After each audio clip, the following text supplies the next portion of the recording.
Hey, welcome, Sarah. This is Joe Sims with Rarest Photos, YouTube, Facebook, TikTok, Instagram. As you can see, I'm in a different setting now. I've I brought this out to the garage slash studio, so gives me a little bit more room to move around without knocking into things. How have you been? Good. It's been a little chaotic up in Canada. Yeah, I guess so. I know there's is it really chaotic there? I mean, is everybody talking about a lot of the politics stuff that's going on, or is that what you're talking about? Some of the politics? Well, we have an election coming up. It's just, excuse me, been called for April 28th. So, Okay. and Well, it's that contentious. is it. So Yeah. once again, I mean, you would think that I'd be up to date with everything, but are we talking about the election? Is it like Justin Trudeau and somebody else? No. No, Justin Trudeau stepped down from the Liberal Party, which is your equivalent of the That's what I Democratic thought. I Party. kind of thought I'd heard that he'd stepped down, but he's been in the news. He's always on CNN or something, so I wasn't sure. He loves to be seen.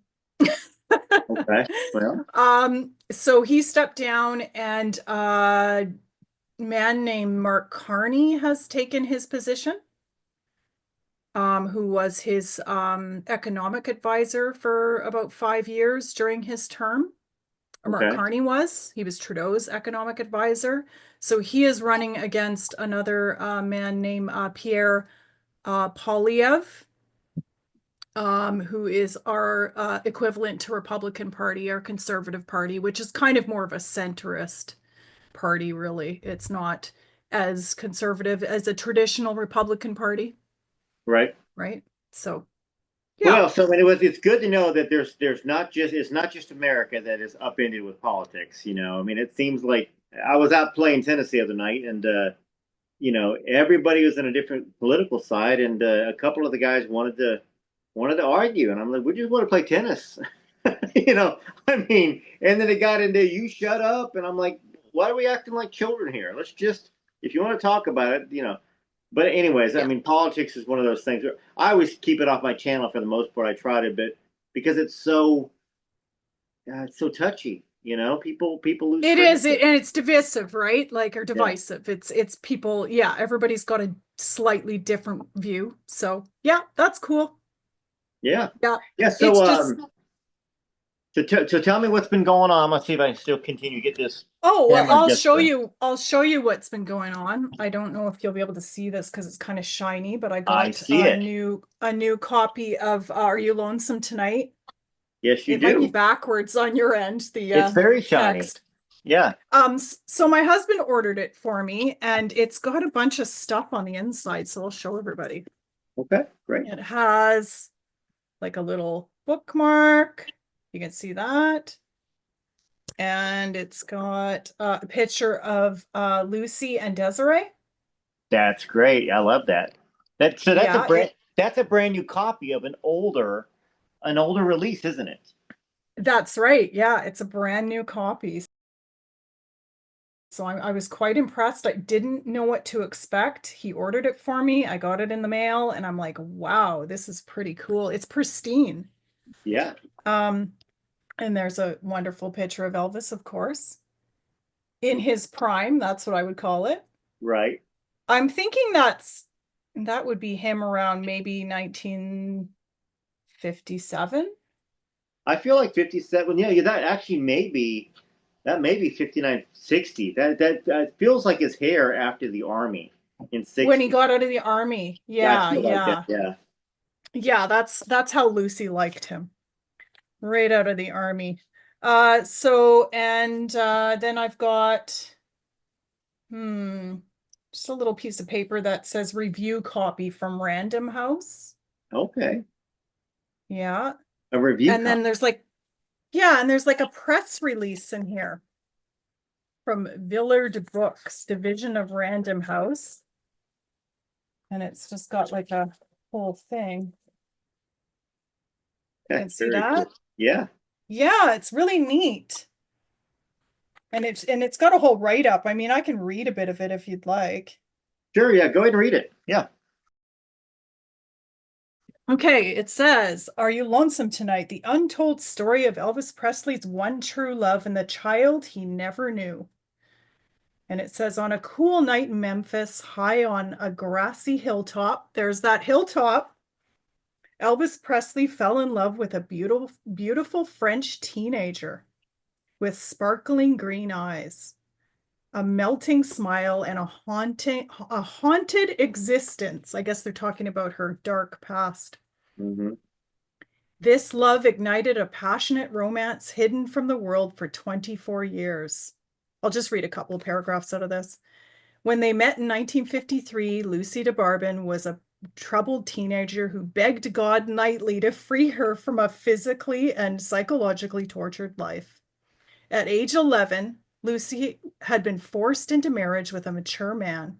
She was already the mother of two children when she met Elvis. Elvis Presley was an 18-year-old dreamer filled with an intense desire that would fuel his unparalleled rise to fame. Fortune and a legendary status. Oh, sorry. That's part of the same sentence. Fortune and a legendary status that would prove to be too heavy to bear. So I'll just leave it at that, but there's a couple more paragraphs. I think it goes on to, they've got photos on the inside as well, the same glossy photos that I showed you, and then kind of a little blurb about the authors and yeah. Yeah, yeah. It seems like they put a lot of money and a lot of thought that the publishers into the book. I mean, including all those little extras and stuff. Um, Yeah. yeah. So I mean, this is kind of like an open topic, open forum. I know we talked a lot about Lucy, of course, last time, and I know that you had a couple different articles on Medium about it. Have you written anything since? Have you had did are you writing a screenplay? Yeah, I am writing a screenplay. You know what? I don't know where Derry is at, but I talked to Derry on Facebook. I wrote him and he said that he was okay with me writing a screenplay. Now, whether he'll use it or anything like that, I'm not sure, but I started writing it and I'm just in the editing phase. Jerry's very much obviously about furthering, the Desiree Lucy relationship with Elvis. I mean, I don't want to say story because when you say story, people are like, oh, it's a story, but he really wants to continue to put it out, you know, I mean, he's not doing a whole lot on his side because I think that he doesn't really have a publisher right now. Well, he may have a publisher. I have to ask him about that because he's sending me a bunch of books. But um, you know, I'm going to start kind of talking a little bit more about Desiree and about Lucy as well. I don't want to say I took a break from it. I kind of took a break from a lot of stuff, and I'm just kind of getting going again, reading books. Um, so much stuff at work. You know how jobs are. We were trying to Yeah, find. life happens. Yeah. Hmm.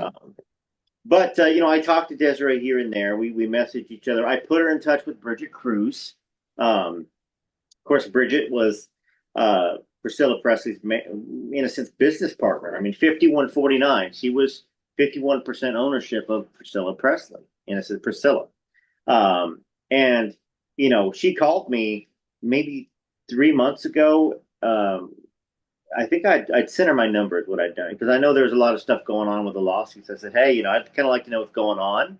And so she called me and she said, hey, this is all off the record. I'm going to share all this stuff off the record. And we talked for about 3 hours. But one of the first things she said was, do you really believe that Desiree is Elvis's daughter? That was one of the first Hmm. questions.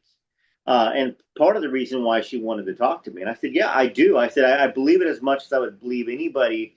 Because looking at all the different stories and claims, she had the most validity. Lucy did, in my opinion. And so she talked about different things about Priscilla Presley and other people claiming to be a child and all the stuff, and her being involved in some of those claims for the Hmm. estate.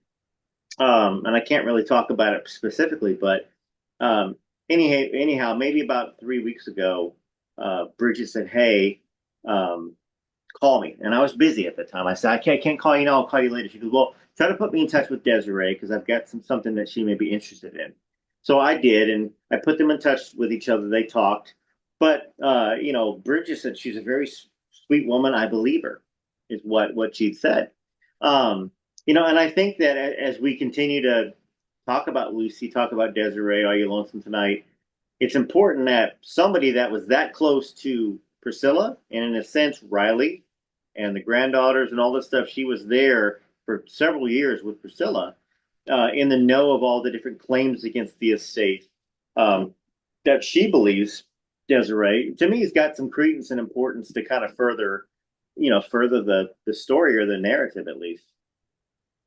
That's yeah, I like that. I do wonder what the relationship is with Riley and Priscilla and whether that's a close one or whether it's just sort of more of a business kind of relationship for the most part. Because she did show up to some of the uh panels or whatever you want to call it for Lisa Marie and Riley's book. Yeah. I mean, I Um, think that I mean, as much as I could tell from the beginning of all the troubles and the issues, and from some of the conversations I've had with people around them, it's not as close as you would think. But reading the book, she talked about her grandma, and talked about family dinners. But I think a lot of those that occurred was back when they were younger. okay. Not so much after the estrangement between Lisa and her mom, Priscilla.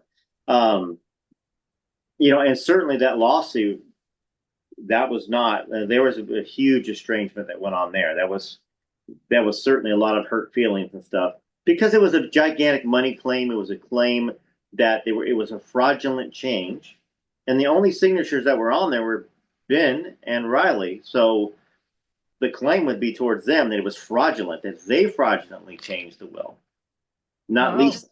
That's and that maybe I didn't communicate that as much when I was making my shorts and my videos back then, but that was one of the big things. Was she said she wasn't served this amendment. She was shocked that the will had changed and that they were made the, in a sense, executors. Riley and Ben, and of course yeah. Ben had passed away, so it was just Riley then. Um, I can't see Riley fraudulently doing that. no. I Uh, don't think I from what I've observed about her, I don't think she has a mean bone in her body. Yeah, and once again, I like Riley. I mean, I've heard some things that she's very much business. We all know she's Scientology. Now, I don't know Hmm. what you think about Scientology, but it's got a lot of negative. There's a lot of negative opinions out there on it. Partially because Elvis didn't like Scientology, and partially because Lisa left Scientology. And when I've been reading the book, Riley almost blames Lisa's fall back into substance abuse onto her leaving Scientology and leaving her friends and everybody she'd been around for all those decades, and going and isolating in Europe. She kind of blamed it on that. I mean, and we know Riley is still in Scientology. At least that's what I've heard. I can't hear you, Joe. But yeah, we were talking Yeah. about Riley and Priscilla and the relationship, whether it's really that good or whether it's more business. Um, with Priscilla being in Scientology and Riley being in Scientology, you know, and Danny, Riley's dad, being in Scientology, I think for personal appearances, it's probably good. Back then, it wasn't good according to all the sources, but and from people that I've talked to, that are in the know, not good at all. But I don't know what it is now. I mean, time can heal some wounds, um, and I think that you try to have relationships with people sometimes that maybe had a connection to your mom, good or bad. So I don't know. It's an interesting thought that you posed. Yeah, I get that. And I also wonder, like I saw Riley on a podcast. I can't remember who it was, but it was with a couple that does a podcast. And this was a few months ago. And she seemed adamant that Lisa Marie was Elvis's only daughter. Hmm.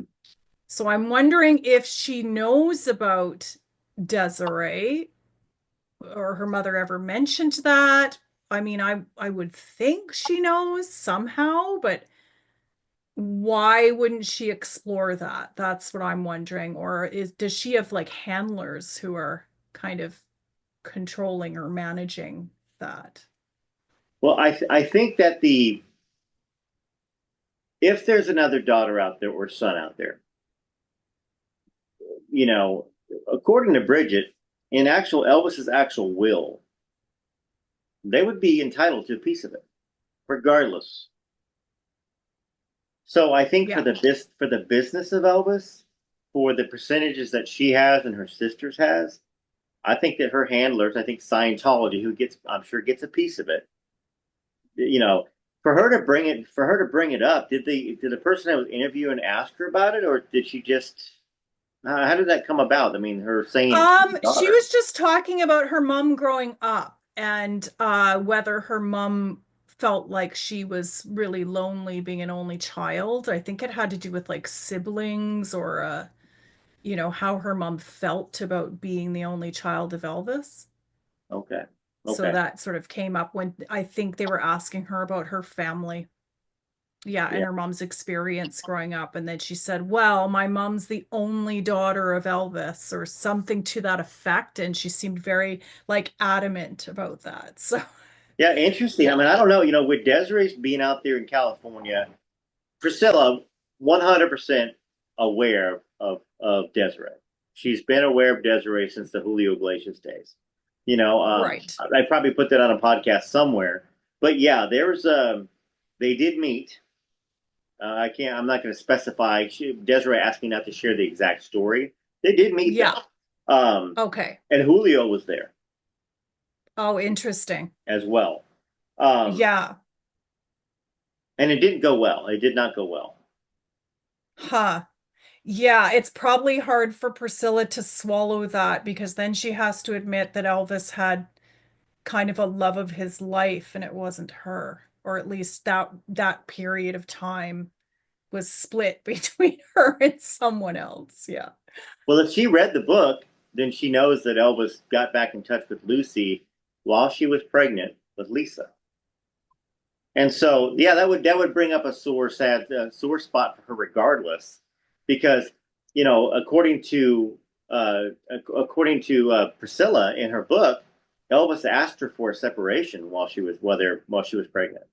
And so, could it have been because of Lucy? Yes, it could have been. Could it have just been Elvis being unhappy with the scenario and feeling like he was forced into it? Now let's get a child coming. I think his career was not in 1967. It was probably on the worst downside that he really had. So he probably wasn't selling much, and he might have attributed it to getting married, having a kid on the way. Because she was born in '68. The '68 comeback special was what, May or June? Yeah, he recorded it in May and June, I believe, or the end of May, beginning of June. Yeah. Yeah. So I don't. I mean, we can speculate all we want. I mean, I know Are You Lonesome Tonight puts it where Elvis is talking to her and wants to see her in '67, but Yeah, he finds her in 67. He tracks her down, and that coincides with they meet in the Beverly Hills Hotel, and mm-hmm, he tells her that he's going to sort it out and leave Priscilla. And then she's like, no, you're having a baby. Are you crazy? right. And then it kind of goes from there. So I'm thinking around that time, according to Lucy's story, is that he went home and said, well, I want to separate. Yeah. I mean, and that's. I mean, it's interesting because I mean, first off, Elvis fans, we don't want to think anything negative about Elvis. I mean, he's got a child on the way, all this other stuff. But we kind of all also know the backstory, or at least we feel like we know the backstory, that he was kind of forced in this marriage. It was kind of arranged, a long time ago, and then he bit off more than he could chew, and then he still had to fulfill it, or there could be a career-ending, story out there. So, I mean, he was just human. I mean, I think that maybe he had that momentary, gosh, I don't love her the way I should love her. Uh, Yeah. and I finally found this woman that I loved a long time ago, and maybe all that stuff, with Priscilla meeting Desiree, and maybe perhaps reading the book back in the day, I'm sure she would have had to been told about the story in 87, Sure. because her book came out in 85. Oh, of course she was. She was the head of the estate at the time, or one of the board members. So she would have been fully aware, and regardless of how Lucy put it, to where, hey, she was defending Elvis and defending having a child, she probably still would have seen Lucy as an interloper, and Sure. one of the reasons why Elvis wasn't happy with her, perhaps. Yeah. Yeah. Yeah, he got himself into quite a little situation. Yeah. But then again, what was he supposed to do, right? Because Lucy sort of disappeared and went to Colorado, and then he went to the army and he was lonely. And I think him and Priscilla were friends, Elvis and Priscilla, and I think she really listened to him and was probably very patient, especially when she was younger. So of Yeah. course he's going to pursue that, thinking Lucy's gone. Yeah. I mean, he's a normal human being that's lonely, lonely in a sense for a real connection. I mean, he wasn't lonely. He had plenty of girls that would come by outside of in Germany, and he had Anita. We always kind of forget about Anita. He had his girlfriend back home. So, you know, people get mad at me on the Facebook sometimes and the YouTube saying I'm always giving Elvis a pass. First off, I think I say it enough that, hey, you know, nobody necessarily condones it. It was a different time. He was a huge celebrity, and most celebrities did the same thing. They had a lot of girls. They kissed a lot of girls. Some of it was just staging, which I think a lot of the girls were staging. You know, but back then, if you were tied down, you were not really property of all the female fans. So I think he was a Mhm. prisoner in a sense to that. And once you start doing that behavior, and you don't ever stop because you're always in the news. You're always people are taking pictures, you know, and Parker didn't want him to settle down. So it's kind of like Yeah. that. Yeah. Well, and Gladys had just died too, so he's looking for that female or feminine role in his life that he's missing. I mean, he had his grandmother, but I don't think their relationship was the same thing. Well, people would say, what about Anita Wood? Anita Wood was a brunette who dyed her hair blonde here and there, but she was a brunette like the mom. She had a great connection with Gladys. And that may be why Elvis kind of hung on to her in a sense, as long as he did, even though maybe he didn't feel like he loved Anita Wood that way. Well, I listened to some of Elvis and Anita's, I've listened to a phone conversation of theirs, and Mm-hmm. I've read some things, and Anita was a kind of a woman on her own. She was a bit of a firecracker, and she didn't put up with a lot of Elvis's stuff, right? She was sort of like, you're seeing all these girls and screw you, and like she kind of had a lot of her own life and confidence, and I think that she just wasn't the same type of personality as Gladys or say Priscilla when Priscilla was a young teenager. So she probably wasn't as attentive to Elvis. I'm going to assume that. I mean, that may not be true, but Hmm. just judging by what I'm picking up or what I've picked up from her personality, I think it was a different dynamic with him and Anita. Yeah, I think there was definitely. I mean, she kind of had a career, or could have had a Yeah. career. She was the co-host of Wink Martindale's show. One where Elvis is at the jukebox with Martindale, that interview. But she also had her own little dance party, I think, and then she flew to L.A. once to audition for a movie.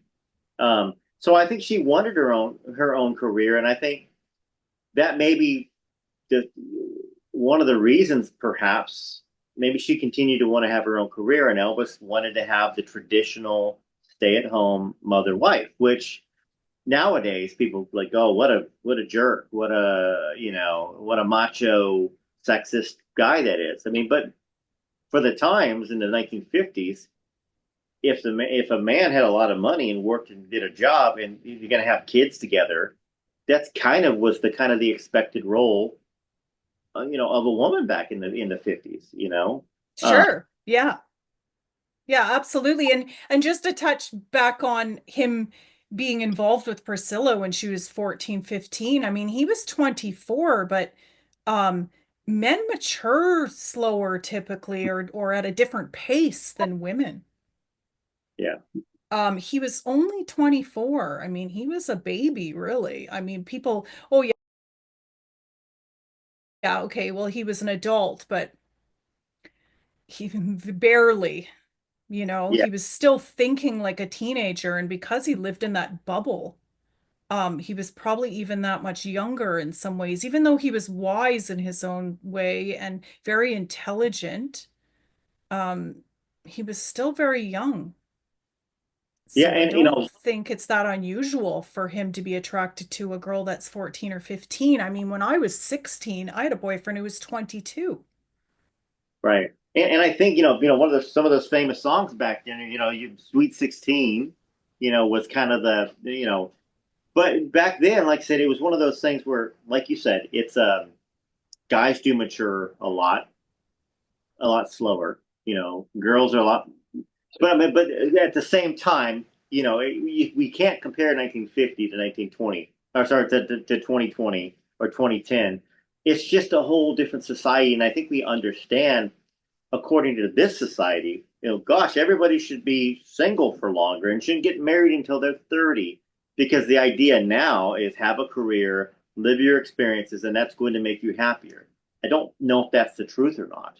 But that is the narrative for today. Back in the 50s, it was all about get a little home, a white picket fence, two kids, and it's totally different time. And you're right. I mean, Yeah. Jerry Lee Lewis probably didn't think he was going to get in trouble being with his 13-year-old cousin. It was kind Yeah. of a normal thing for Mississippi and Tennessee and all that stuff. A younger girl, a 21-year-old guy or 22, but yeah, Yeah. he It got was in trouble. probably normal in a lot of places. Yeah. Yeah. And it was probably normal within his family. There's probably other cousins that were married. Yeah. Yeah. I mean, that happened. Third cousins, fourth cousins. Yeah. Yeah. So with Anita, it's just kind of like, I mean, back to her. I mean, that interview always makes me very uncomfortable for a couple different reasons. I mean, her continuing the fact that she was recording, trying to trap him and catch him, and the fact that it eventually did get released. I don't know whether it got Mhm. released by the daughter or by Anita, but and then of course Elvis was annoyed, and he said a few things, that here and there. It's like, oh, it makes me cringe a little bit, but it's the things that people said back in those days. And when you're recording people's kind of worst moments, it's a glimpse into the kind of worst. It's not them; it's just a part of their personality that we all have. Yeah, sure. Well, it's like Elvis's chat with Red. He was kind of in denial about his health issues with Red because he's trying to kind of put on a strong front, even Mm-hmm. though he knew that he had issues and he had to deal with some things and face stuff. So yeah, it's just a period of time where you just say things and you're feeling a certain way, and then the next day you're feeling something else. Yeah. Yeah, yeah, for sure. Yeah, that makes sense. Yeah. Yeah, I listened to your commentary on the Piers Morgan interview. It was it Piers Morgan? Yeah, with Priscilla. Yeah, I mean, She changes her story a lot. she does. Yeah, I think I was actually on my way to maybe on my way to a team meeting or something for one of for my sales reps, and I thought, you know what, I'm going to take a look at this interview and dissect a little bit of it. And I don't think I got very far into Priscilla talking. In all honesty, I think I only picked the first 4 or 5 things because it's like, gosh, it's she just never seems sincere to me. Yeah. You watch the Anne Margaret interviews and you see how sincere she is and how emotional she is, and it just kind of goes along with maybe that's just who Priscilla is, maybe, but then why would Elvis have been attracted to her like that? Because he told somebody that she's just a cold fish, I guess, personality sort of wise. towards the, in the late 60s or 70s when they broke up or something. I heard that. Okay. That she wasn't very emotional. She wasn't, but she has her own story. She has her own that she was deeply in love, and and Hmm. there are people around them that said that Priscilla did love Elvis, but I think it's to give Priscilla a little pass here. I think it's an impossible task for anybody, for the most part, to share somebody with the world, especially unless you're the most secure person who has a gigantic Yeah. dynamic talent. You know, like an Anne Margaret, phenomenal dancer, singer, actress. Okay, she could probably would have stomached all the love from the fans, the ladies and stuff, and other leading ladies. I think she could have, but Priscilla, I don't think it's in her makeup to be able to do that. Yeah, I don't think she really understood the world that she was getting into fully. I think she had an idea and maybe a fantasy and then got into it and realized, "Oh, this is a lot." And then probably realized she didn't have a whole bunch in common with Elvis because he was pretty introspective and um he was a bit of an intellectual. And I think Mhm. that might have been too much for Priscilla. And I'm not saying Priscilla's not smart. It's just some people have that kind of personality where they're very cerebral. And yeah, I don't think Priscilla operates like that. No, and I think that you can say that. I think you can say that she's not very smart because according to everybody that knew her in high school in that Child Bride book, Yeah. she was not a book smart person, and maybe because she didn't pay attention because her mom thought she was going to be special because she's pretty, and pageants and all that stuff. You don't normally think that you're going to need it, like what was she going to do? Was she going to go to college? No, that was never going to be in Priscilla's makeup to go to college. And I remember seeing some of the attorney notes about the lawsuit between Priscilla and Elvis after the divorce, that she had valued a home at like $850 trillion. She put too many zeros, so then she's not math smart either. Yeah, Uh, that that's a she's big written. mistake. No, I know. I mean, and being smart's not everything, but I always say having a good heart, being kind, being loving, being a great mother, being a great father, way more important than book smart. So I don't want to say that anybody that's not book smart is not worthy. I mean, I think it's just all about their actions and who they are as people. And that's why I don't like Priscilla. I just have never seen any actions. I haven't seen any that are make me admire her.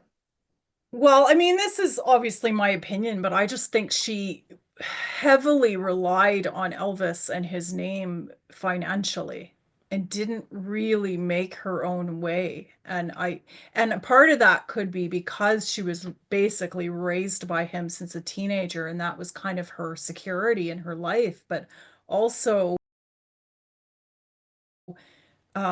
that's a hard thing to keep up, especially because they divorced. When did they divorce? 1973?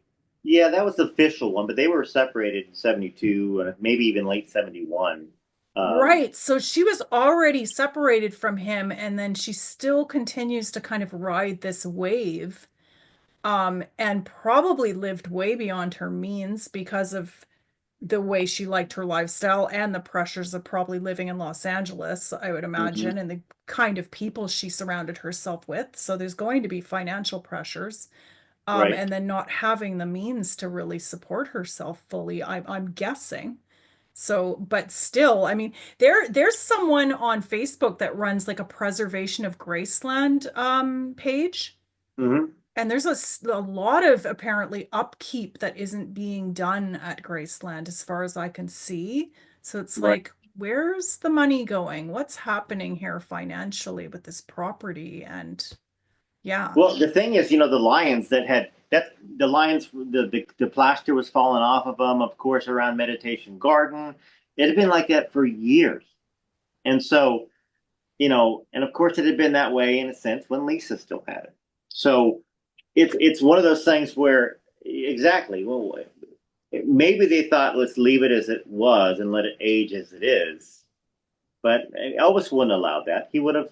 he would have kept his property up. Um, and there was Yeah. people that were kind of mad about Riley, but it's getting done. Like the Lions got redone this year, around the Meditation Gardens gotten done this year. So maybe it's Riley pushing to have stuff redone. Good. I don't know whether it's for the business of Elvis, because she clearly doesn't have a positive emotional connection to Elvis. She just doesn't. She saw her mom Yeah. being sad all the time, and she credits her mom dying and having substance abuse issues to Elvis. She Hmm. just does. Um, so that's another topic of communication I hear out there a lot is what's the future of Grace and what's the future of Elvis if you have somebody in charge that doesn't really love Elvis, like the man. Yeah, absolutely. Yeah, it's and I can see why she's distant from that. And it could n not be in her interest too. Maybe she's just not interested in really delving into his life and really getting to know who he was and all the little aspects of him, of who he was. And Mm-hmm. that's understandable. She's probably got other things going on in her life, but yeah. Yeah, it would almost be make sense to have somebody at the helm that really, really cares about that and is passionate about that. Yeah. So I mean, I don't know if you know up the makeup of the board now. I mean, it's obviously I think it's Authentic Brands that pretty much owns 85% of it. Um, and then 15% is probably still owned by Riley and Harper and Finley. And I've heard that it's either Harper or Finley or both of them that really love Elvis, and one of their favorite songs or both of their favorite songs is "Crying in the Chapel," and that's something that's probably a good thing because they're going to grow up. Riley's an actress; she's a producer. I think that it's a labor of love that she's had to take it over. But I think if Harper and Finley, as they grow older, if they want to be involved in it, I'm sure that she's going to allow them to be, because Yeah. it seems Yeah. like she's been a good mother figure to him. Yeah, maybe that's what it takes is for one of the twins to take it over, both of them, and that might change things for sure. Yeah. Yeah. Yeah, it's unfortunate about Ben. I did read Lisa Marie's book. It was pretty heartbreaking. I'm reading it too for everybody. I'm reading it with everybody because I haven't read it all the way through. Right now, Ben has passed away. They were staying at the hotel, and of course, she has to tell her mom. And just the weeks and weeks that went by where Riley is just she couldn't talk, she couldn't walk.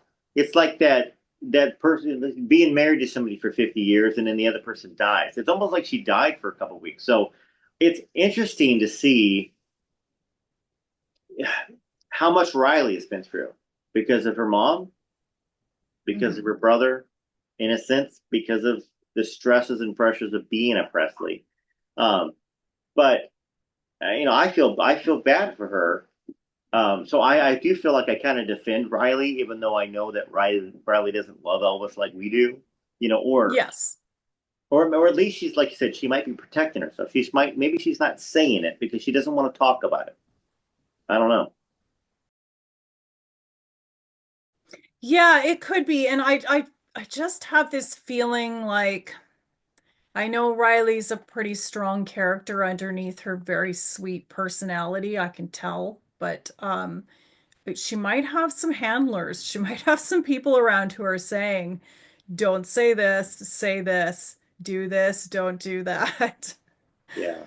And maybe she's just respecting that because she sees it as a position and a job and it is what it is. Like maybe she just doesn't want to cause any controversy or go outside of what Elvis Presley Enterprises wants or Yeah, I Priscilla just I wants. but I can't imagine that they would keep her from saying positive stuff.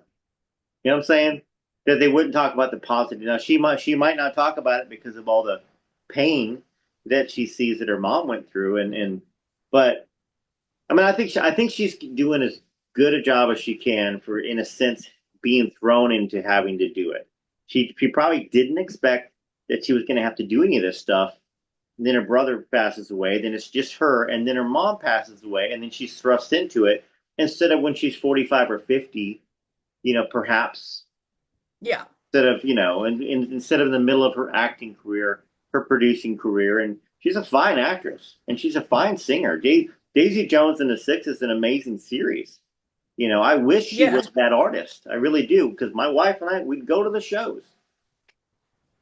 Yeah, she's got a lot going on. And so yeah, it's a lot to kind of juggle, I imagine. She has a baby, she's busy. Yeah. I think she's got another one on the way. Oh, does she? Yeah. And of Okay. course, Surrogate, you know, She does, yeah, she's you doing know. surrogate. Yeah. Um, Yeah, absolutely. Yeah, absolutely. So you're in the middle of that. What are your thoughts on Ben and Lisa's relationship? Now it's a little skewed because I heard some stuff. I heard some stuff from Bridget. Um, Obviously, Ben 100%, 1,000,000% loved his mom too much in a sense, too much emotional connection there. And I think Riley kind of touches on it as well, that the Elvis and Gladys, Ben and Lisa. Um, but it's to take your own life like he did. I mean,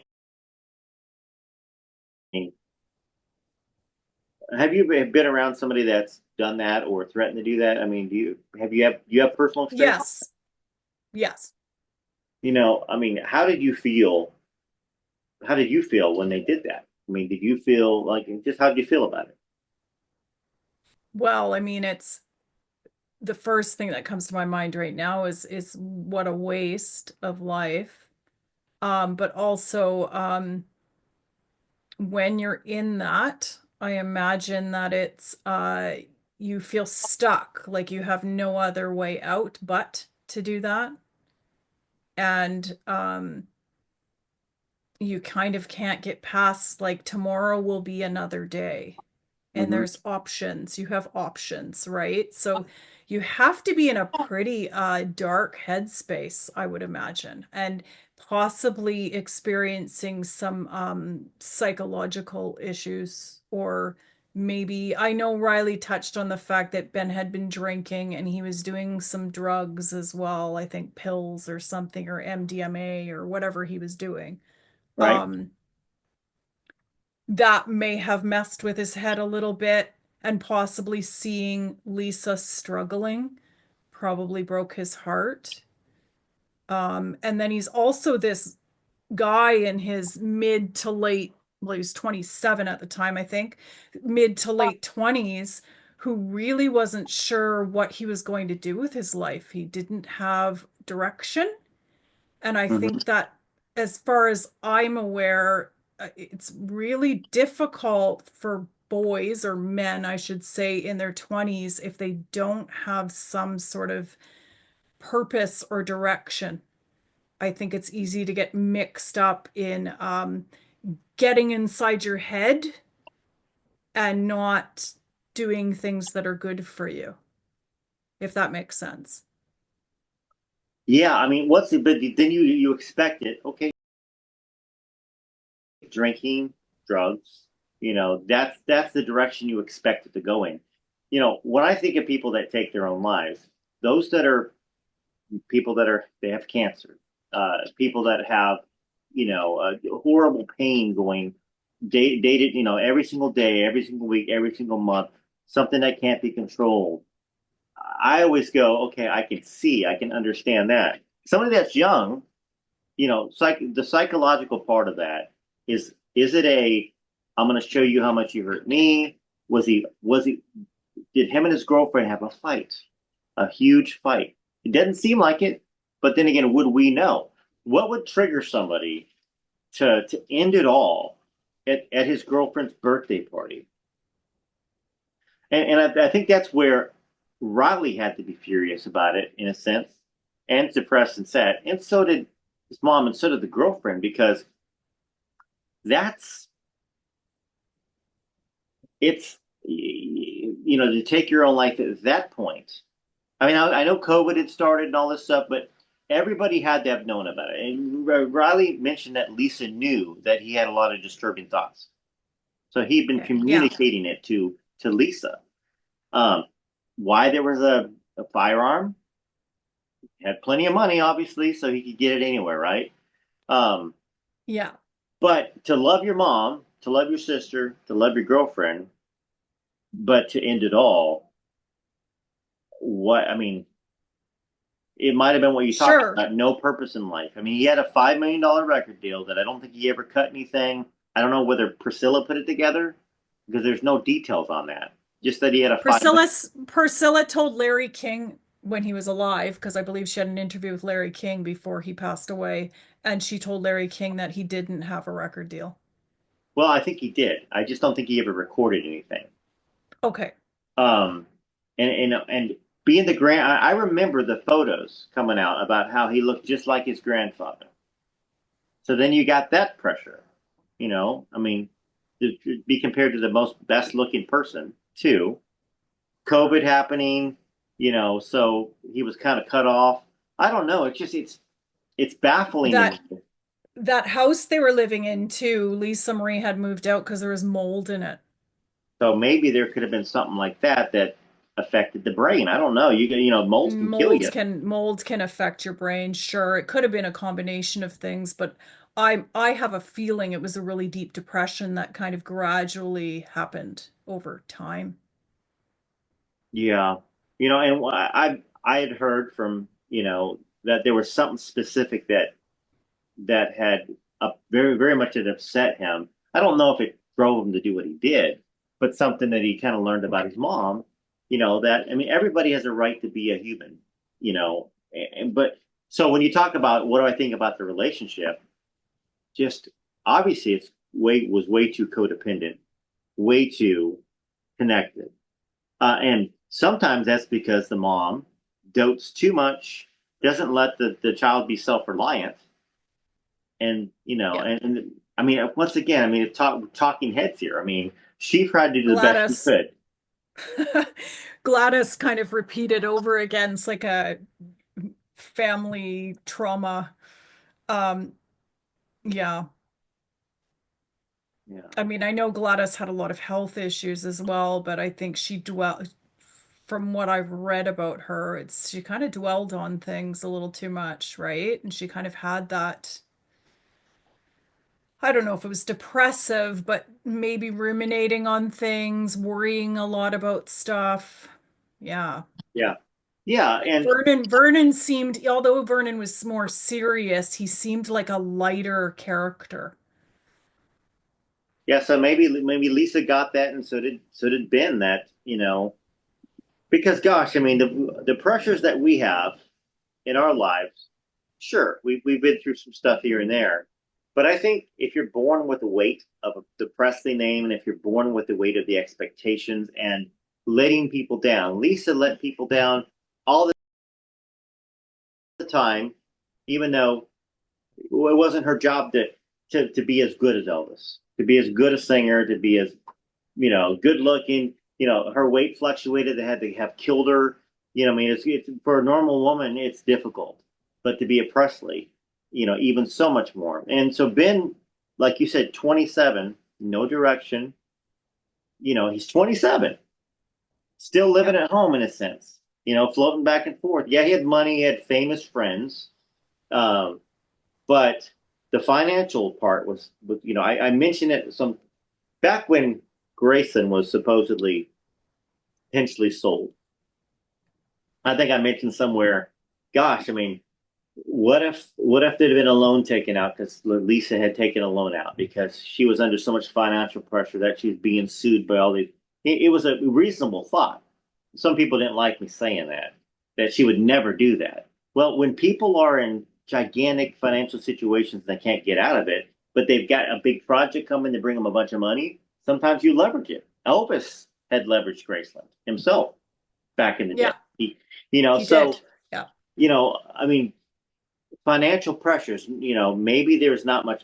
I don't know. It's like it's baffling. It is baffling because we're never going to know if probably Yeah, the and money's not. I imagine that Lisa did have financial pressures. I mean, you would have to. She kept a pretty expensive lifestyle. I think that existed. for Yeah, well, sure, whether she was she, pretty much broke. She was very much broke during those times. yeah. Remember, Priscilla put it out that she sold her house to try to help Lisa with the debt. Sold a $5 million house. Of course, she had to because Lisa had found out that she was taking all that money from her all those years, and that's one of the reasons she was broke. Plus, Priscilla and Barry Siegel put all of the money into American Idol's holding, almost all of it, and that went bankrupt almost immediately. Like they knew, Mm-hmm. and so there's probably some dirty side deal that went on as well. In a sense, because Priscilla was fine, and so was Barry, but Lisa wasn't. So, it's all that stuff, and if Ben maybe was caught in the middle of all this stuff going on, and you're drinking, you're doing Yeah. substances, that's a lot There's of a pressure. lot going on there. There's so much going on. There's Elvis, there's Lisa Marie's life, there's Priscilla, there's Priscilla's separation from her husband, Danny, there's Michael Jackson and all that period. Although Riley says that Michael Jackson was a good person and he was good to her, I mean, that's a chaotic life to be put into, and then have your mom and dad break up at the same time. Like it's a lot to take in. And Ben strikes me as a guy who is pretty sensitive. Yeah, yeah. So I mean, just once again, being 27 and ending it. Yeah. I Yeah. mean, it has to be. It has to be psychologically that bad, be in that family, which I've kind of heard it was. I mean, I've heard that there's so much chaos. You said it yourself, Danny, Michael Lockwood, Michael Jackson, moving to Europe, all the rumors Uh-huh. about Michael Jackson. I'm sure that everybody, did he touch you? Did he do something to you? All that other stuff. Totally. Yeah, he's Uh, on the spot. He has expectations. Yeah, there's a lot of moving parts with that, and just being young and probably not being able to compartmentalize all that. It's a lot to take on. yeah, and in a sense, yes, it happened, and then it kind of disappeared. And then we heard about it, and then we didn't. It was a big thing that happened. That's a huge thing. So I don't know. I just think that it's unfortunate. It sucks. I mean, and maybe it was the fact that he was the only male Presley left too. Yeah. Yeah. Yeah, Expectations it's a to lot of continue the Presley pressure. line. Have kids, have more Presleys, and maybe he didn't want his children to be part of it. I think sometimes people think, okay, I'm going to do the world a favor, or I'm going to do. Uh, I'm not going to make my children go through something like that. I'm not going to continue a cycle. I mean, we're just talking and guessing here, and people were like, "This is insensitive," but maybe there's some of that. Well, I know as a early childhood educator, I've read this in my textbooks. Boys are typically more sensitive to family dysfunction than girls are because they push their feelings down and they're not as social and uh, outwardly kind of dealing with things like girls are typically, right? There's always exceptions, but yeah. Well, that's good information to have, and I think that anybody that has children or grandchildren, the whole adage, boys don't cry, don't cry about that. I mean, it's one of those things where, you know, you hear that a lot. I mean, and I think parents can be a little guilty if unless they're aware that, hey, when you tell them not to cry, not to experience their feelings, it can develop later on in life into a very negative thing, you know? Yeah, and I mean with the dynamic with him and Lisa, you don't really your mom doesn't really have to tell you that she heavily relies on you or depends on you or kind of needs you for that emotional support. I'm sure Ben could feel that from Lisa. That's a good Because point. they were so close, you're feeling that dependence of your mom. And I'm not saying what Lisa did was wrong. It that's just the way the dynamic was. And of course, I think Ben should be there for his, or he should have been there for his mom, which he probably was, and all those things. But that's a heavy thing for a young man to take on. Yeah, it made me think of the text messages, like when she was in Nashville and they were trying to get her on a bus, trying to get her out to Cal, and she's not responding to Ben. And then the Mhm. messages that she sent Ben, come home, the night that he, ended it all, maybe he just was, like you said, maybe he was just too overwhelmed with having to be a caretaker to his mother. And once again, Lisa was going through what she was going through. I mean, and you can't blame somebody for where they're at in life, but Yeah, it's not her fault. yeah, That was Ben's choice. Yeah. but I bet that she felt like it was because she probably knew the enormous pressure he was under to take care of her. And she always wanted him around. She wanted Riley around. And Riley said she couldn't stand to be around anymore because it was so dysfunctional. She had to separate herself, which is something that, in the A programs, the AA, NA and stuff, they say you got to separate yourself from unhealthy people. You have to set boundaries, Hmm. and Riley was a non addict in a complete addict family, in a sense, with Lisa. And of course, Elvis unfortunately got hooked on it. It was unknown. He was an unknowing addict.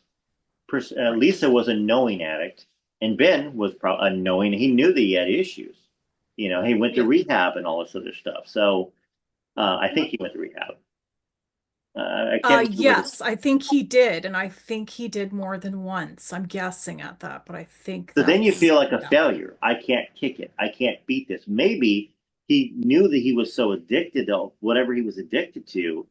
That's a sense of powerlessness and hopelessness if you can't beat something.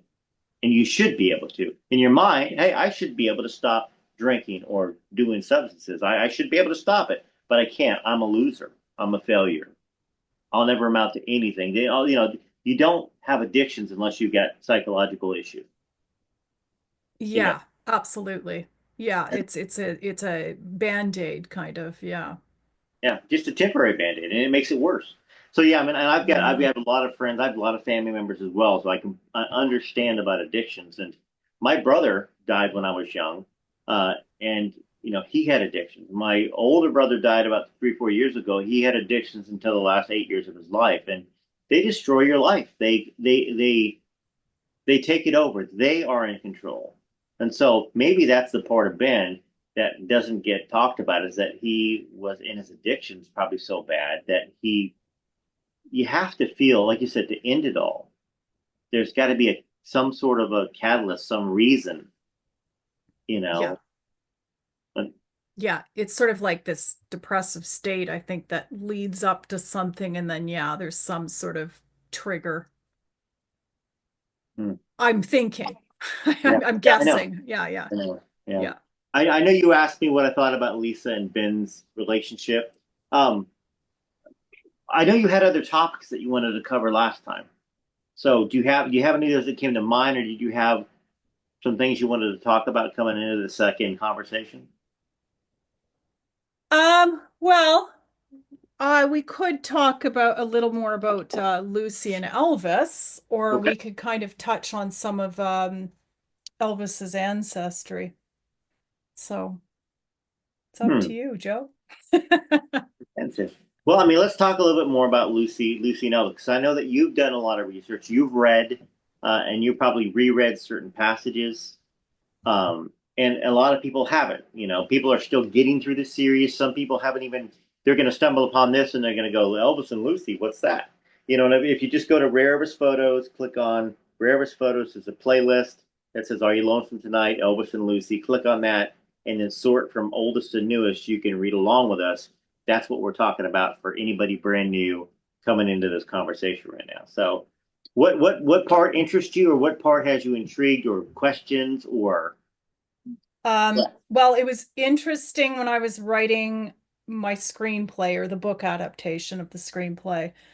Um, it was interesting to follow Elvis and Lucy's relationship through the years and kind of observe how that evolved and how that devolved hmm, and the changing dynamics between how they related to each other. So initially it was kind of this young lovers and infatuation, and they were kind of excited for each other, and then Elvis's career took off and things got a bit complicated, and Lucy was dealing with the trauma of her marriage and to Richard.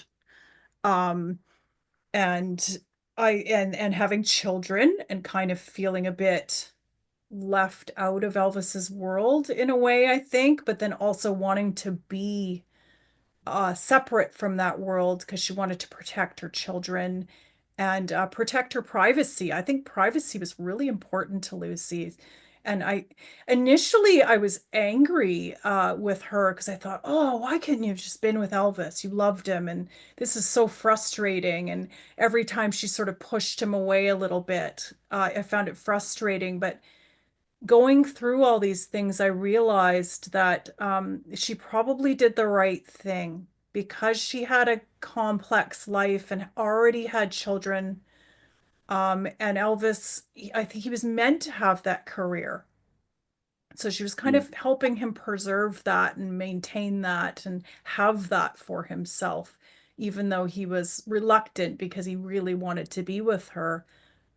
I sometimes wonder if he understood the um, implications of being with her. And the reality was that she had two daughters initially, but then she had a third, Denise. So then she had these three girls, and whether he was really thinking about that, or whether he was just kind of living in this sort of fantasy of, oh, I want to be with Lucy and I love her and I could depend on her and she's familiar and she is kind of that safe place for me to go to, which he carried out through their whole relationship.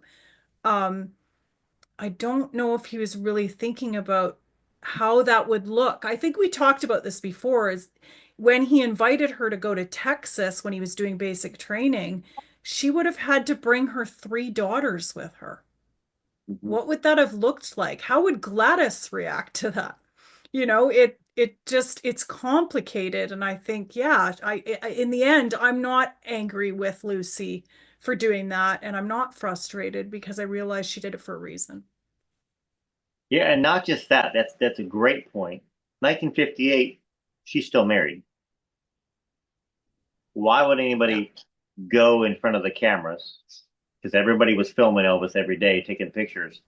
Bring your daughters on top of it and put herself in a dangerous situation when she got back, and the girls and Elvis in a sense. Although I think at that point in time, I mean, yeah, I mean, maybe she was still concerned that this Richard was going to try to take Elvis's life, but I think she would have known he's got bodyguards, he's untouchable. I mean, he's in the military.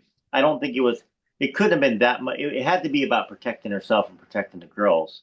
Um, yeah, I mean, She was and that's, traumatized. yeah, oh, Absolutely. I think she was traumatized. I know what that's like because I've been in an abusive relationship. And yeah. it wasn't anywhere near what the man she was married to was inflicting on her. And it's absolutely traumatizing. And your first instinct is to run. I need to get Which, out of this and far away from this and away from everything that is surrounded by it. which she did. Yeah. She Yeah. ran, she left, and of course Elvis. She didn't know that Elvis was going to go overseas. It's not like this internet, where there's month and a half this platoon is going to ship off to Germany. You didn't have any of that stuff. So, but she ran away from Elvis, and she ran away from her husband. Um, Yeah. and I guess how it ended up. I mean, um, Elvis, like you said, the relationship dynamic had changed. And of course, it changed between 58 and 1967 because there was no relationship. There was nothing there. There was the idea of this girl, the rumors that maybe she died, she disappeared, nobody knows where she's at. That's a very alluring, powerful, compelling, emotional trauma that's stamped to Elvis. And then also Lucy thinking, oh, my life could be so much better. I could be with the man I love. You know, at the same time, she didn't want to be in that world, like you said. She didn't want the pressures and the stress and the photographers, and she just wanted Elvis she almost wanted Elvis not to have a career, to his career to go down here and then fade away, so she could be with him as a normal man and not a superstar. Yeah, I think she wanted a normal husband. Yes. Yeah. Yeah, so she even talked And about that. Maybe, eventually his career is going to fizzle out or whatever like that. I mean, who expects somebody to be the most famous person in the universe besides God? You know, the many different gods, the Buddhas, the Jesus. What people. I mean, there's that. There's Elvis. There's the Beatles, and then there's everybody else far below. Michael Jackson was he was worldwide for a while, but other yeah. than that, and Taylor Swift now.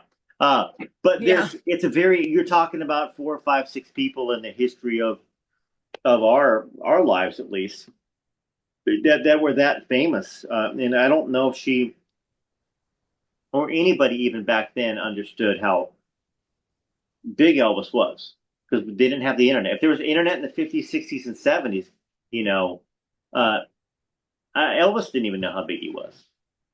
Right. Yeah. Yeah, it was kind of something out there beyond him for sure. Yeah. I think a lot of actors, celebrities, people feel like that now, even. It's something kind of separate from them. Yeah. Yeah.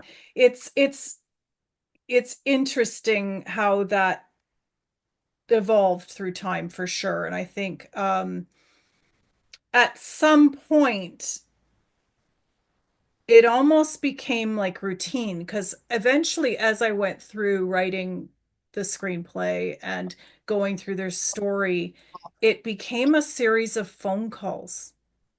Mm-hmm. So they kind of had these dates and they met each other in hotel rooms. And then eventually, as he went through the 70s, it was a series of phone calls of just, I need you. I'm having issues. There's things going on. And then she would say a little bit about her life. And it wasn't that I think Elvis was being selfish, because he did ask her questions about her life and what was going on, but she kind of pushed him into focusing on what was happening with him because she didn't really want to talk about a lot of her life, as far as I can tell from her story in the book. Um, but Well, she she didn't became want this, she didn't want Desiree to accidentally come up. She didn't want him to ask questions about kids. She didn't want to actually yeah, have to lie to him or tell him. So yeah. yeah. And it became this safe place for him, this go-to of this is a familiar person that I can rely on and trust with everything, right? So I think that, yeah, except it got complicated when Linda came into the picture. Linda was sort of, she changed things a bit because I Mm-hmm. think Lucy realized that Linda and Elvis were friends. And I think they did have a genuine relationship. And maybe he loved or wanted to be with Lucy more, but Linda, I think, was important to Elvis. And so I think Lucy could sense that, and that was contentious between the two of them. Yeah, because I think there was less phone calls for a good year. There was, So yeah, he stopped calling for a while because I have a gap in my story where he it calls her for a bit, and then there's a gap where she's just kind of doing her own thing and focusing on her kids and career, and yeah, do you remember yeah. that gap? I mean, are we talking? I mean, This was in the 70s. It was kind of around the time that he was with Linda it was when he probably met Linda. 72 to 73. It probably, because Linda talked about being around Elvis 24/7 is what she said for one straight year.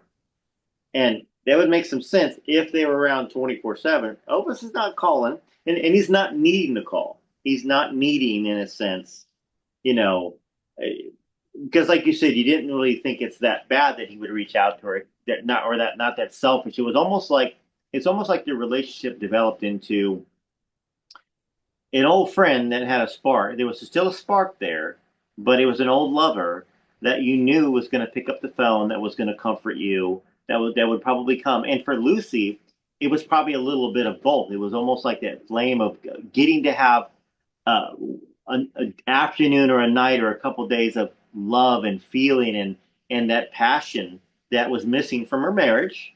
You know, Yes. um, and people want to vilify her and go, that's horrible. You're cheating on your husband.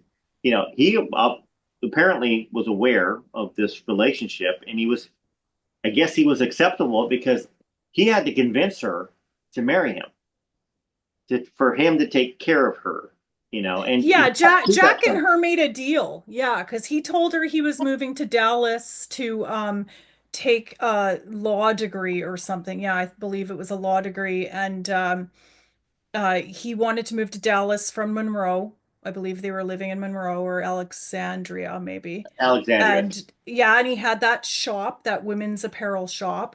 And then things weren't going well financially for them with the shop. So he pulled her into the office one day and said, I want to move to Dallas. Will you be with me? Will you marry me? And I think they made that deal, according to Lucy, that was sort of a marriage of convenience.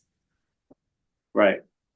Yeah, I and think so I mean, he knew about Elvis. He knew that she was with Elvis. I don't know if she knew that Desiree belonged to Elvis, but he knew that her and Elvis had a relationship.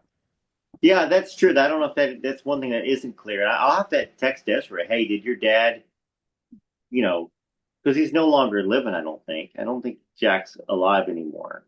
I know Jack Jr. is. Um, Yeah, I don't know. Yeah. yeah, and a lot of people are like, why don't you reach out to them? Why don't you interview them? No, I don't want to.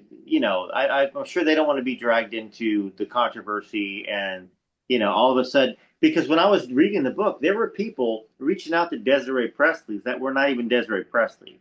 They were reaching out to Desiree's in Texas that wasn't even the right race, and trying to Yeah. putting their information in comments, almost like what they call it, exposing them. But there's a word for that. It's not doxing them, but regard. I'm like, look at you. I said, Yeah. if somebody goes there that's crazy and does something bad to somebody, guess who's going to get in trouble? You're going to get in trouble because I screenshotted it and sent it to YouTube. So it was this investigator that had a channel and he was making videos about it. Like literally, I'm like, are you crazy? But anyways, um, you know, I need to ask her, hey, did your dad know that you belonged to Elvis, or did she never tell Jack that? He had to have known. Think about it, because if he was okay with the whole Elvis thing, there has to be a reason why he was okay enough about it. If I had this statuesque, beautiful, dark daughter who has high cheekbones and sparkly eyes, stepdaughter, yeah. You would think that you would guess that possibly she could be Elvis's daughter. Yeah. So Especially because the other three girls don't look like Desiree. yeah, and Derry sent me a picture of Desiree and Desiree's sister and Lucy. I didn't put it on the internet because once again, I don't feel like exposing the sister. People want to know, do they look alike? No, they don't look alike. They look enough alike that obviously they both have the same mom, but um, Right. They look like Lucy, yeah. yeah. Yeah. So Yeah, and I'm sure Jack knew. So yeah, I think it was a known convenience. Like they both knew that they were doing this together. And I think maybe the dynamics changed through the years. Sure, I imagine Jack was also jealous of the fact that um Elvis was sending her roses mhm. and they were talking on the phone. I know that she also had kind of a contentious relationship with her son as well, because I think he knew that she was having an affair. I don't know if Mm. he knew it was with Elvis, but I think Jacques knew that something was happening with his mom and another man, and I think that really bothered him because he's protecting his father, right? Yeah, and like you mentioned, boys are more sensitive to family issues, dynamics, and stuff. So um, Yeah. you want to be He protective probably of really your wanted mother. to believe that his parents were in love. Yeah. Oh yeah, sure, because you don't want to think you're not a product of love. You know, yeah, and that's another thing that people have a hard time getting past. If they weren't in love, well, they made two children. But I mean, and then there was something she put in the book that Jack could be very cruel, and then he would use the whole, in a sense, if it weren't for me, you'd still be a cowgirl and a waitress in a bar, sort of a thing. And that's not what he said, but it Yeah. reminds me of this George Strait movie, Pure Country, where that's another thing. But he said something that was kind of cruel, and she put it in the book. So one thing I've kind of talked to Derry about, Husbands say cruel things sometimes when they're upset and it's his wife. yeah, yeah, yeah, and he probably felt that she needed to be more appreciative, and but at the same time, it sure seemed like she kept her finances separately. She worked a job. She got herself a degree in theology, I believe. Hmm. And so she probably was, her being independent had to be a little threatening to him a teeny bit, since he's the one that, in a sense, got her to that place. Even though she was a hard worker back in Alexandria and Monroe, she didn't have any money. She didn't really have a whole skill set besides being attractive and smart, and savvy. But she developed a good career, in a sense, being a She bought a house. yeah. She bought a house, Yeah. and then Yeah, there's she lived this in Jack's house for a while and then she bought herself a house. I think Jack moved into the house, but yeah. yeah. That's very interesting. I mean, and you can see why she didn't come forward. She didn't come forward with this story in 77 or 78 or 79. All the talking heads that are negative about it out there they, they don't understand. They think that she was trying to capitalize, and that's the biggest part of the story that I think is very misunderstood, is that she didn't bring the story out. It was Derry that pursued this because he's he got a nose for a story, and he heard about it, and he kind of knew that it would be almost career making if there was a Yeah. daughter, and he really pursued it for. I mean, he self admitted it. So if there's one thing I want to try to get out over and over again, I should say it in every single video, is that she didn't want the money, she didn't want the story, she didn't want the attention, she didn't want any of that stuff, and she was kind of forced into it by Desiree and Derry. Yeah, you can tell that when she's sitting on Phil Donahue. She's Mm-hmm. kind of fooling around with her fingers a bit. She has her head down. I think she's just like, can we just get this over with? Yeah. Yeah. Yeah, Lucy, I mean, I think one of the things I don't agree with what Lucy did was she should have told Elvis that Desiree was his daughter. I really think that they could have had at least some time together and it would have kind of solved this whole thing with people not knowing or not believing it, and also this relationship that she could have had with Lisa Marie, possibly.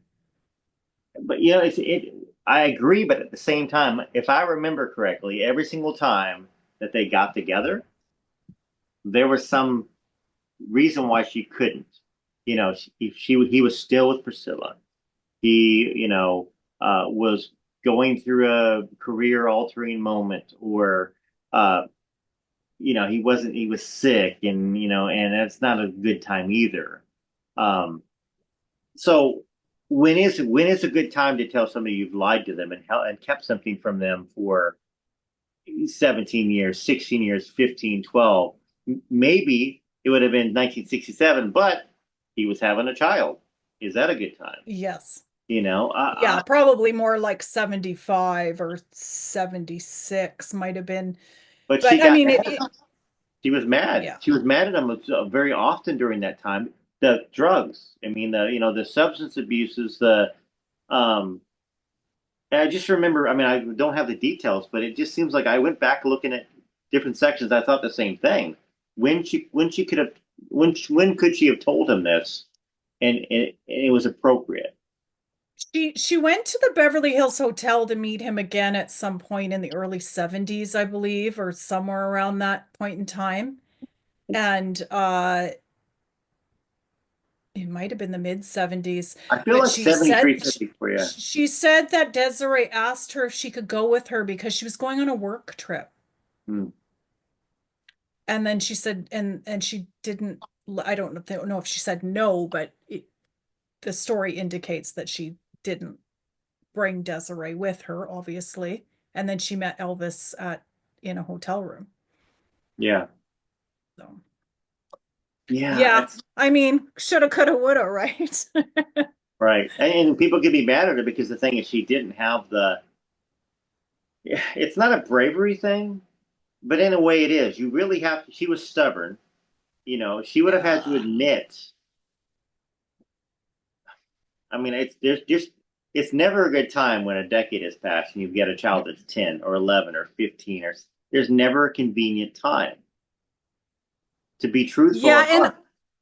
I think there was trust issues too with Lucy. I think just because of her trauma and because of her upbringing and uh Elvis's world that he was in and her being aware of that.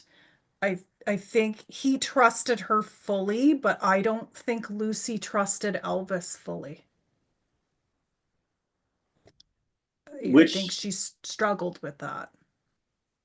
and then the other part of it, if she told Elvis would want to be around Desiree. He'd want to meet her.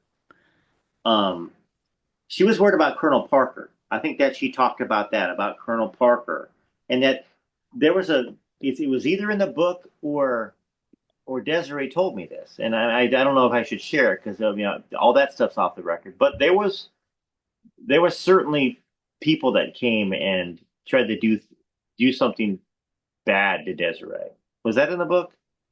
Yeah, there was some guys that showed up at her door at one point in time. Yeah, there was some situations where they Yeah, basically said, stay away from him or else. and that may have been Parker. That may have been Parker sending guys that because Esposito knew everything that was going on. You know, Yeah. you could pick up a phone line, I'm sure, in Graceland and listen to stuff. Vernon could have said something. Vernon cared about the business too.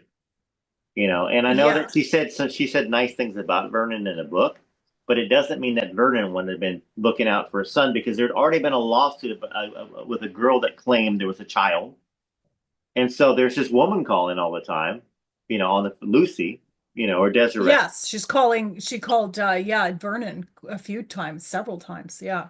Apparently, clearly had the number, somebody important, and so Vernon might have been thinking, I don't know, investigate. They might have went down there. They might have seen Desiree. Look, so it's crazy to think about all that stuff, and people go, "Oh, that's just outside of the realm of possible." It's no, it's not. It's not. When you got power and money like Parker did, connections everywhere. He knew tons of people in Dallas. You know, Yeah.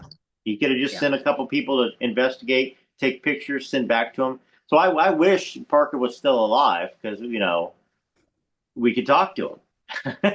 Yeah, he wanted to maintain that fairy tale. Just like, well, I mean, they want to maintain Elvis's image in a certain way now. Yeah. Yeah. But we're talking about a human being. It's more complex than that. So she was trying to protect herself. Probably she probably never felt that there was a safe time. Because Jack was still young, and so was Jacqueline, right? Jack and Jack. Mhm. So they weren't even 18 yet. Now let's just say they were 18 and Desiree was, I mean, Desiree would have eventually, probably at 24, 25, sought out Elvis. Even though he was the most biggest important star, it's hard to get to him. She might, even if she would have told somebody, yeah, hey, I'm Elvis's daughter, they probably would have said she was a crackpot. But she might have figured out, hey, I want to meet Elvis and she's pretty. And then they bring her back and then she might have dropped the bomb on him, and that wouldn't have been good. But there's just never a good time. It just was never a good time from what I saw in the book, how it was narrated. Yeah, it's complicated. Yeah, I can see that. And he had a big career, so nobody can deny that. It's a lot. I probably would be hesitant in that situation too. Yeah, and then of course, hindsight's 2020. The Billy Smith and Joe Smith on their channel. There was a bunch of brouhaha a while back. You probably saw that. They Hmm. made a video because somebody had asked them about it, and they kind of discounted it and in my opinion, were a little flippant and mean and smart aleck about it. So I made a little video. It kind of like rested until I think Louis from Defending Elvis sent me a message. Hey, did you see this video? I'm like, I haven't seen it. I don't watch stuff, But I looked at it, and I guess Billy kind of and Joe responded to it again. And Hmm. What Joe said was that I didn't say I was responding to the fact that there were so many people that had claimed, hundreds of people claimed to be a child of Elvis throughout the years. Um, and I think if this guy knew me, he'd love me, is what Joe Smith said. We'd get along great. And then Billy was like, I think he's just trying to get a response. And I think the granddaughter was trying to get them to talk about it again to get some views. But Right. the idea, the reason why it started was like, well, Billy Smith would have known it. He was one of Elvis's closest confidants and friends. But we talked several times that it was Gene Smith that was closer to Elvis back then, and Billy was just a little kid in the 53, Yes. 65. So Billy wouldn't have known anything about it. He might have perhaps known something later on in life, but then Billy has sworn to keep secrets for Elvis. You know, so I we're never going to get any help from Billy Smith. And Billy said something that made a lot of sense. Which, first off, I didn't tell people to go get Billy Smith's DNA. I said if he gave DNA and he's related to Elvis, it might be at least helpful that we have somebody we know for sure is related to Elvis that matches up that matches with Desiree. And if they got together privately, it could be a good thing for a daughter of Elvis. And why wouldn't he want to do Yeah. that? But then he said, would you give DNA? Literally, I would give DNA to somebody if I was a relative of somebody that was famous and somebody claimed it. And I thought there was a chance. Yeah, why not? Do private DNA thing, you know, but it's all right. I mean, Yeah, they could be afraid though that a bunch of people are going to come out of the woodwork and want DNA. yeah. But they could do it privately and under the radar. And they may have signed Yeah. something years ago. Priscilla had everybody signing stuff, and they couldn't do this and couldn't do that. And, they might not even be able to. But I just want to say, anybody watching, don't reignite the flames of it. I mean, I've thought about doing another video just to kind of respond back to the video, say, hey, I got no problem with you guys. I understand where you're coming from. They had people that were stirring up the pot on their channel and coming over here, and Yeah. there's some people on our Yeah. channel that were stirring. It's just one of those things where they want to get people fighting in a sense, and then this. Yeah, and did they expect that question when their granddaughter asked them that? Were they was it blindsided, kind of like, oh, okay, now we've got to answer this suddenly. Maybe, yeah, very much, yeah. So Yeah. Yeah, and some people just don't want to get into that, and maybe Billy is protective of Elvis and just doesn't want to be involved without thinking about Desiree and what she's gone through. I just some people are wired to kind of consider that and other people aren't, and it doesn't mean there's something wrong with them. It's just they're not seeing the full breadth of that and how that's probably affected Desiree through her life. Like I think that's awful. Like it's yeah, heartbreaking. yeah, and I think it's one of those things where it's a disadvantage for Desiree because all the other claims that were out there were so far fetched, they were proven wrong, they were scams, and I think that Mhm. that's what Billy Smith thinks. He's probably heard more claims than what we've seen on the internet. And then Billy Stanley, who he and I can talk about it and we can disagree about it and we don't argue about it. I mean, he just doesn't, same thing. He's heard so many claims, so many people come, the Eliza Presleys and the Jesse Presley, now the Pastor, what is it, Bob Joyce, all that stuff, you know, Yeah, Bob Elvis. And Joyce. Yeah. then there was Elvis was alive and he had the DNA from a doctor and, all that. Remember all that stuff that went on? So Yeah. I get that they would just not believe anything. Um, yeah. Yeah. Yeah, and who's the redhead? The other girl who says she's Elvis's daughter. Oh well, there's Deborah Presley. Deborah, yeah, and Deborah's wild, so she's a bit she's out there, so it's intimidating. You Yeah, don't know Desiree, right? So you're thinking, oh, is she gonna be like Deborah? I know, and that may be it. I mean, showing up at the hospital while Lisa's dying. Uh, Yeah. which I mean, I talked to Deborah a little bit. Before I even got involved in reading Are You Lonesome Tonight, she popped up and I talked to her for a while, and I've asked people around and asked Desiree about it because Desiree and Deborah have talked before. Um, I don't know. It's kind of like supposedly. I don't even want to speculate. I know things, but I don't want to say it. That's just Yeah, no, totally. No, I mean, yeah. And yeah, I imagine because I don't have a famous relative, but if I did, I would be protective of them. yeah. I I wouldn't don't I know. wouldn't But want hey, to I think it's a good place to kind of wrap up a little bit. Next time we talk, let's talk about the genealogy. Let's talk about that. yeah. I know that you have a lot of information, a lot of research that you do, and you're thoughtful, intelligent, well spoken, and I think people Thank you, love Joe. having you on. So I'm sure that the response will be great. And maybe you can ask me to. There's there's a group of people. Last name is Carter, Ray Carter, emailed me, and let me see if I can pull up this email before we. Yeah, I know who Ray Carter is. You do. Okay. So let me see. Ray Carter says, so Ray, I have a story about a man who fathered several of Rosie Presley's children. Okay. John Wallace and Yeah. Ray Carter's spoken on that. So we can talk a bit about that next time. Good. Because they came down to Nashville to do something, and it was in February, and I just got too busy doing some stuff with my job, and I was going to meet up with them, but I need to talk with them. So uh, maybe I can talk with them a little bit prior, and I can include some of that in the video that we do because I'm sure you're going to touch upon it. I'm guessing. Yes, and as far as I'm aware, Ray Carter is family. Okay. He's a distant relative. Yeah.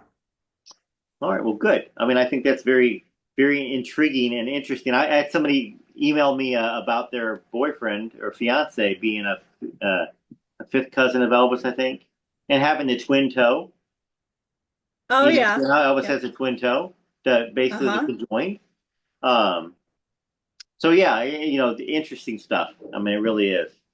Yeah, the Presleys go back a really long time and you can track them back to about the 1700s in America. So, yeah, Well, all good deal. kinds Well, of thank you. players in the Civil War and yeah. Yeah. Well, it'll be stuff that I'm probably not aware of, and so I like to learn too. So I'm glad that it's a subject you're going to bring up and talk about. All right. Well, Awesome. thank you for joining us, Sarah. And Thank you, Joe. you'll probably see it not just on YouTube. It's going to be on Facebook. I've started my channel on Facebook, um, Perfect. and that way we can get the stories out there everywhere. And yeah, until next time, I'm going to hit the stop button. Awesome. All right, bye.